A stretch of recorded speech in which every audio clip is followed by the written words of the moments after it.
आसन भी ग्रहण करें। भूपत सिंह जी, हरदयाल सिंह जी मिलगाय, सुल्तान सिंह जी बतिया, राम सिंह जी बतिया, सुरेश साहू जी क्षेत्रीय उपाध्यक्ष झांसी, शिवम नाइक जी और उज्ज्वल जी, अनूप चौरसिया जी जो नाम उच्चारित किए हैं वो आसन भी ग्रहण करें।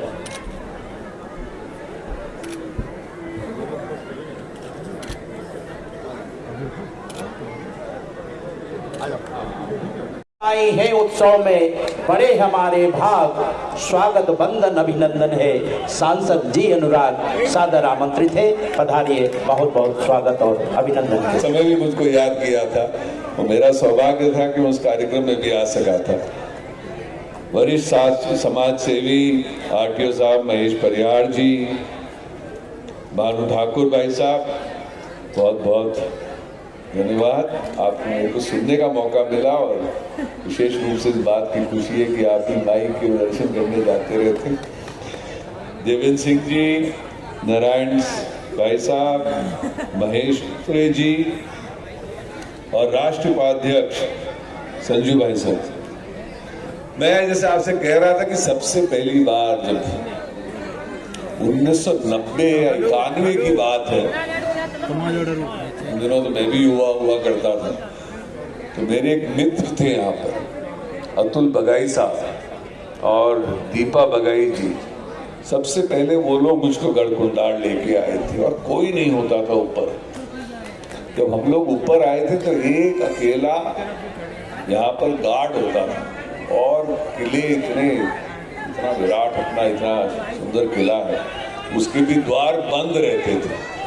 बड़ी मुश्किल से वो खुलवाए गए, अंदर गए, अंदर बहुत सारे चमगादड़ थे, साफ सफाई कराने का एक अभियान शुरू किया गया। और उसके बाद मैं एक और सज्जन के बारे में बात करना चाहूंगा जिनके बेटे से भी मेरी मुलाकात हुई, अरुण सिंह जी। वो अक्सर मेरे पिता के पास, परम श्रद्धेय डॉक्टर पंडित विश्वनाथ शर्मा जी के पास आया करते थे और मैं तब बिल्कुल ही राजनीति में नहीं था और मेरे को कोई भी ज्यादा सामाजिक कार्यक्रमों में नहीं जाता था। पिताजी का आदेश हुआ कि तुम कहीं जाओ या नहीं जाओ, पर इनके कार्यक्रम में जाओगे और अभी गाड़ी में बैठो और भाई साहब के साथ ऊपर जाओगे। तो मैं गढ़कुंडार आया, ऊपर गए, मंदिर में एक कुंड भी है, उस कुंड की भी सफाई आप लोग कर रहे थे, वहां पे भोजन भी बना। हम सब लोगों ने बैठकर कुंड पे भोजन किया और उन्होंने रस्ते भर, और हेमंत भाई साहब बहुत युवा थे मेरे ख्याल से, हजारी से हमने इनको लिया गया था साथ, तो हम लोग सब साथ आए थे। तो उन्होंने महाराज खेत सिंह के बारे में बताया और वो इतिहास हमेशा के लिए मेरे दिमाग में गया।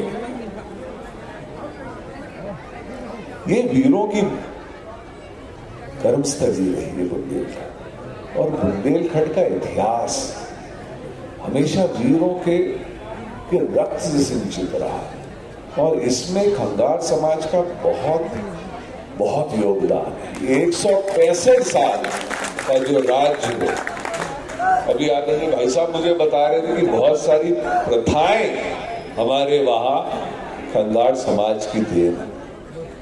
उन्होंने बोला कि बच्चों के बड़े हो जाते हैं, जैसे चलने लगते हैं तो अपने वहां एक काला धागा बांधा जाता है और वो इसलिए बांधा जाता है कि उस बच्चे को एहसास दिलाने के लिए, अपने वहां जो माला भी पहनी जाती है वो भी उसी लिए एहसास दिलाने के लिए, क्योंकि आप लोगों में शुरू से एक राष्ट्र भक्ति के लिए प्रेरणा जागृत करते हैं। ये बहुत कम जगह मिलेगा,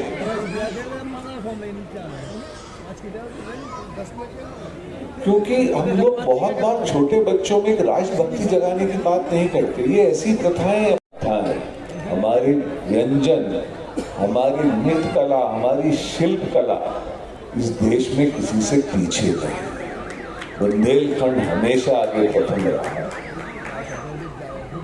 आप लोगों से मैं दो चीजों के बारे में गुजारिश करूंगा, आप सबसे आग्रह करूंगा। विशेष रूप से यहाँ पे मैंने देखा कि मेरी बहुत सारी माताएं और बहनें, अगर हमको अपने समाज को आगे बढ़ाना है, और जिस समाज ने इस देश की रक्षा भी करी है और हिंदू राष्ट्र की रक्षा करी है, पृथ्वीराज चौहान, हमको पिछड़ा किसी चीज में अगर माना जा सकता है तो वो आर्थिक रूप से बुंदेलखंड में, लेकिन हम सभी पिछड़े थे, क्योंकि बुंदेलखंड पीछे रह गया एक हिंदुस्तान की इस नई दौड़ में, नए भारतवर्ष के उसमें। और अगर आप देखेंगे मोदी सरकार, और मैं बहुत ज्यादा राजनीतिक भाषण नहीं देने